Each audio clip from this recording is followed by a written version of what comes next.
რამე მკითხეთ ახლა, მე ხوار დავიწყებ ლაპარაკს.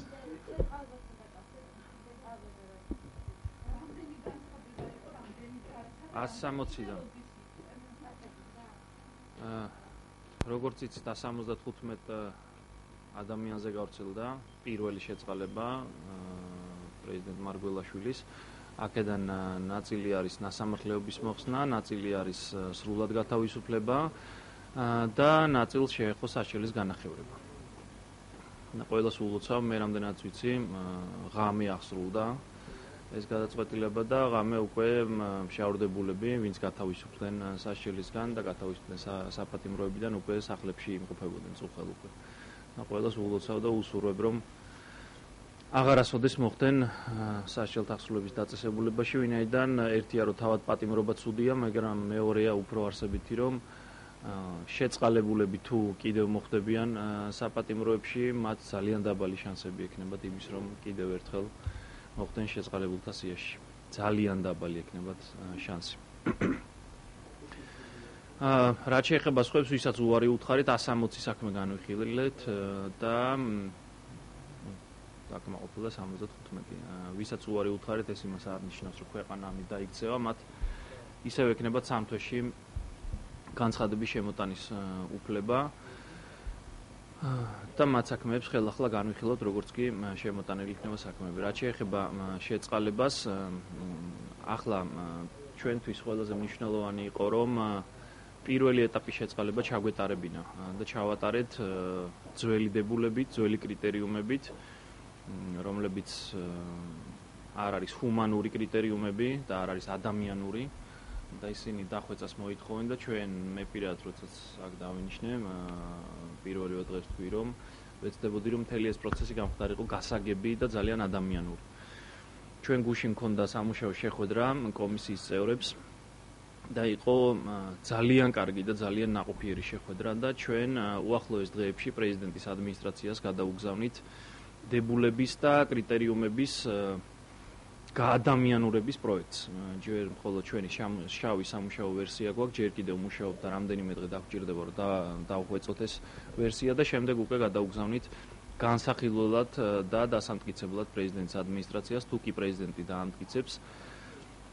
ამ ყველაფერს შეწყალების პროცესი გახდება ძალიან მკაფიო, ძალიან გასაგები და რაც თავარია ძალიან ადამიანური და ეს კრიტერიუმების და მთელი დებულება იქნება მორგებული ადამიანებზე და ასევე იქნება სიახლე ჩვენ გვაქვს უკვე პრეზიდენტთან შეთანხმება, რომ დღეს მთელი ეს პროცესი არის კაბინეტებში დამალული და ეს პროცესი გახდება ღია, ყველასთვის ხელმისაწვდომი არა, მაგრამ გაკეთდება სპეციალური ვებგვერდი, ვებრესურსი, რომელიც განთავსდება, რომლის ლინკიც იქნება პრეზიდენტის ოფიციალურ ვებგვერდზე და ნებისმიერი პატიმრის ოჯახის წევრი პირადი ნომრის ან ახლა ვფიქრობ ჩვენ როგორ უმჯობესი იქნება სავარაუდოდ მაინც პირადი ნომრის აკრეფვის შედეგად შეიტყობს თუ რა ეტაპზეა განსაშელის განცხადება, საქმე გამოთხოვილია თუ არა საშელთა აღსრულებიდან, რა ვადაში მოვა და შესაბამისად შეიტყობს თუ როდის იქნება მისი განხილვის ჯერი და რომელი შეწყალებისთვის შეიძლება ივარაუდოს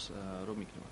ეს იქნება ძალიან მნიშვნელოვანი, ვინაიდან დღეს მთელი ეს პროცესი არის კაბინეტებში ჩამალული და მხოლოდ რაღაც ჩემთან მოდიან პატიმრის ოჯახის წევრები, მე რეკავმე პრეზიდენტის ადმინისტრაციასთან არსებულ სამსახურში შეწყალების, იქიდან ვიღებ ინფორმაცია, სხვაგვარად შეუძლებელია ამ ინფორმაციის მიღება. ეს არის ძალიან დიდი პრობლემა და ეს ძალიან არაადამიანურ მდგომარეობაში ამყოფებს მშავრდებულთა ოჯახის წევრებს.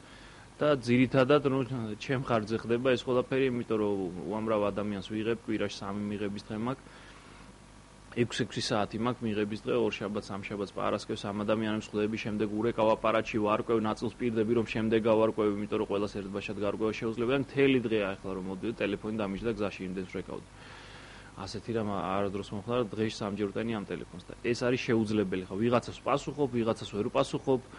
ცალკე Facebook-ში მთელი დავიდარაბა და ეს უნდა დამთავრდეს და უნდა გახდეს ძალიან მარტივი და ძალიან გასაგები ეს ყველაფერი მივუვათ მესიჯითაც როდესაც განცხადება შემოვა სასჯელთა აღსრულებაზე, როცა დარეგისტრირდება განცხადება, მივუვათ მესიჯი, როცა სხვა ეტაპები იქნება, თქვა, გაიგზავნება სასჯელთა აღსრულების დაწესებაში განცხადება, მაშინაც მესიჯი მივუვათ, როდესაც საქმე შემოვა განსახილველად, მესიჯი მივუვათ და ეცოდინება ზუსტად რომელი შეწყალებისთვის განვიხილავ დავთ საქმეს. აი ამას გავაკეთებთ ჩვენ და შესაბამისად დავხვეწავთ და ადამიანურს გავხდით კრიტერიუმებს და მორგებულს კონკრეტულ ადამიანებზე. აი ამას როდესაც გავაკეთებთ, ეს ყველაფერი იქნება ძალიან გამჭვირვალე და ძალიან ადამიანური და მაშინ ვიქნები მე საკუთარი თავი და კომისიის მუშაობით მაყოფილი. ამას რაც შეეხება, რამდენ ხანს გაგრძელდება ეს ყველაფერი?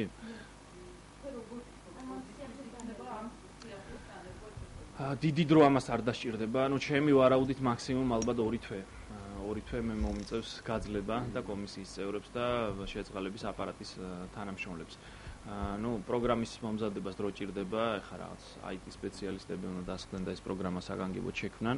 თუმცა კიდევ ერთხელ ვამბობ, პრეზიდენტთან ამასთან დაკავშირებით ქონდა საუბარი და მისგან არის სიტყვიერი დასტური, რომ ეს მოხდება. ისევე როგორც არის დასტური და თანხმობა იმის, რომ გაადამიანურდეს დებულებაც და კრიტერიუმებიც.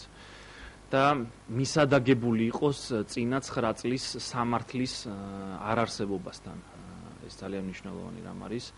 იმიტომ რომ დღემდე სამწუხაროდ ციხეებში რჩება უამრავი უდანაშაულო ადამიანი. იცით კიდევ ასეულობით რომ შიმშილობს და მათზეც გვინდა როგორღაც გავავრცელოთ ეს ჩვენი დებულებაც და კრიტერიუმებიც, რომ მათაც გქონდეთ შანსი საკუთარი საქმეების ჩვენთან შემოტანის და ჩვენს კომისიაზე განხილვის. მოკლედ პროექტი მუშავდება, შავი ვერსია ჩვენ უკვე გვაქვს, გუშინ მქონდა სამუშაო ვერსია პირველ შეწყალებას რომ მორჩით, მეორე დღესვე დავსხედით და დავიწყეთ მუშაობა პროექტზე, მოსაზრებები უკვე იდო, ის ერთგვარად დავხვე. შავი ვერსია გვაქვს. უახლოეს დღეებში იქნება უკვე შავი ვერსია, რომელსაც პრეზიდენტის ადმინისტრაციას გადაუგზავნი და არ მგონია რომ ძალზე დიდხანს გაგრძელდეს. ეს პროცესი სადღაც ერთ თვეს გაგრძელდება და თვითონ ვებგვერდის მომზადებას ახლა ტექნიკურად დრო უნდა. ჩემინება რომ იყოს ხვალვე ავმოქმედები, მაგრამ იქ რისკებია დასაცავი, ეს არ უნდა იყოს ყველაფრის ხელმისაწვდომი. ისიც არ უნდა იყოს რომ ნებისმიერი შევიდეს და ნებისმიერ ჩავარდებულზე ინფორმაცია მიიღოს. ვინაიდან ეს კონფიდენციალური პირადი ინფორმაცია და ასეც არ უნდა იყოს და ამ რისკებზეც ვფიქრობ და ამას დაჭირდება მხოლოდ დრო. დანარჩენი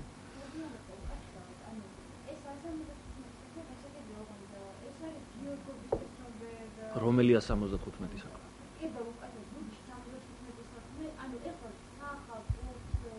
ეს იყო საახალწლო შეწყალება. საშობაოდ იქნება ჩვენ ასევე გვაქვს პრეზიდენტთან შეთანხმება, ჩვენს დებულებაში ახლა წერია რომ არანაკლებ ორჯერ უნდა მოხდეს წელიწადში შეწყალება. თუმცა ეს არ გზღუდავს რომ თქვა 22ჯერ იყოს. ჩვენ გვექნება ძალიან ხშირად შეწყალება, ჩვენ განვიხილავთ და პრეზიდენტს ექნება შესაბამისად შეწყალება. ჩვენ ასე ვარაუდობთ რომ იქნება შობისთვის, იქნება 3 მარტისთვის, იქნება აღდგომისთვის და 26 მაისისთვის. ეს არის უახლოესი ასე ვთქვათ 2 კვარტლის გეგმა. დანარჩენიც ვნახოთ და ჩვენი მიზანი არის რომ ხშირად იყოს, იმიტომ რომ არ დავაგროვოთ საქმეები. ვინაიდან 160 საქმეზე ერთ ხდომაზე მსჯელობა, ეს არის ძალიან რთული, ჩვენ ასე მოგვიწია. ეს არ არის და ეს არის ჩემი აზრით ძალიან ისეთი საფრთხილო, ვინაიდან ადამიანების ბედს ვიხილავდით 160 ახლა შეში დატვირთულ ვაგონზე ხომ არ მსჯელობდით, რა ადამიანზე მსჯელობდით, რომლის უკან არის ამხელა პრობლემა, ოჯახის წევრები. ცოტას და ძალიან ხშირად იქნება ხოლმე განხილვები და შეწყალებები. 450 ძველი დებულების, ხომ თქვი რომ ძველი დებულების მიხედვით ვიმშელეთ ამ პირველი შეწყალებისთვის, იმიტომ რომ გვეჩქარებოდა, ჩავარდნილი იყო 23 ნოემბრის ანუ გიორგობის შეწყალება და აუცილებელი იყო რომ ახალი წლისთვის ერთი სია დაგვედო. ამიტომ ჩვენ გქონდა შეთანხმება რომ ძველი დებულებით და ძველი კრიტერიუმებით ვიხემძღვანელებდით და ამიტომ დანარჩენ 450-ს ანუ ახლა უარი ეთქვა. თუმცა ამ უარის თქმის მექანიზმი მათაც შეიძლება 3 თვეში ისევ შემოიტანონ განცხადება. მაგრამ აი კრიტერიუმებს რო დავხვეწ, აი ეს უარიც ესეთი მოჭრილი და ესეთი მკაფიო არ იქნება. ანუ ვინც კრიტერიუმს არ დააკმაყოფილებს, იმას ცივად ასე უარს არ ვეტყვი. სავარაუდოდ ვინაიდან ჯერ ამაზე ვშევ. Piațul inițiativase uadepatimdobis გაუქმებასთან დაკავშირებით რა გააკეთეთ თქვენი შესაძლებლობა? ზუსტად არ ვიცი ეს დღეს თქვა? გუშინ. უნდა დაიხვეწოს უვადო პატიმრებთან დაკავშირებით ჩვენ დებულებაში გვიწერია რომ უნდა იყოს 25 წელი უნდა იყოს გასული და მხოლოდ ამის შემდეგ გვაქვს ჩვენ უფლება რომ უვადო პატიმრების საქმე შევისწავლოთ უბრალოდ განცხადება შემოტანის უფლება აქვს 25 წლის საშელის მოხდის შემდეგ ჩვენ ეს მიგვაცნია მეტისმეტად მკაცრად და ჩვენ გუშინდელ სამუშაო შეხვედრაზეც შევთანხმდით რომ ესეც გადაიხედება და დავაკლებთ ჩვენ ამ ვადას მნიშვნელოვნად დავაკლებთ ამ ვადას და თუ ასეთი რამ თქვა, არ ვიცი სიმართლე გითხრათ, მეც უიმით ვარ ამ პატიმრების საქმეები და პატიმრებთან შეხვედრებით მოცული და პატიმრების ოჯახის წევრებთან შეხვედრებით მოცული და ეს გამომეპარა როგორც ჩანს, მაგრამ თუ ასეთი რამ მან თქვა, ძალიანაც კარგია, იმიტომ რომ თია წულგიანის წინა განცხადება მე ძალიან არ მომეწონა ხარვეზების კომისიასთან დაკავშირებით და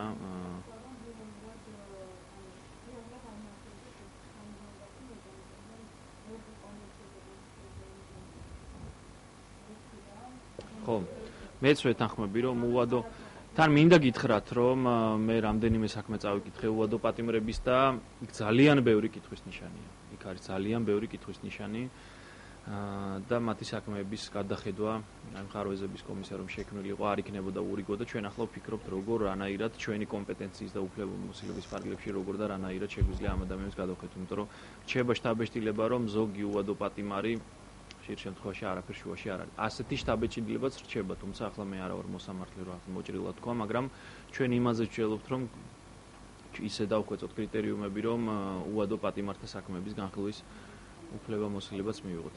ამდენად კარგია ასეთი რამ თქვა და მივესალმები მხოლოდ თეა წულუკიანის ამ განცხადებას.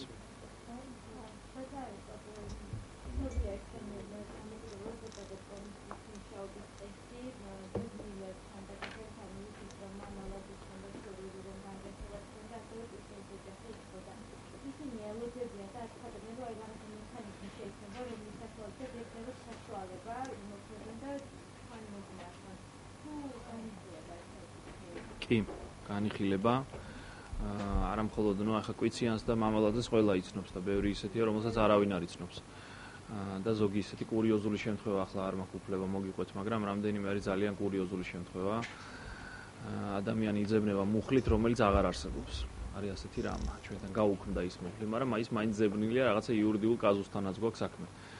ჩვენ ვფიქრობთ, როგორ შეიძლება ამის განხილვა. ჩვენ დღეს არსებული დებულების თანახმად არ გვაქვს უფლება, ვინაიდან ჩვენი დებულებით, დღეს მოქმედი დებულებით გვაქვს უფლება განვიხილოთ მხოლოდ იმ ადამიანთა საქმეები, რომლებიც საქართველოს ტერიტორიაზე იხდიან სასჯელს. ანუ ძებნილებს სააკაშვილი ახლა თავის გემოვნების მიხედვით და სურვილისამებრ იწყალებდა.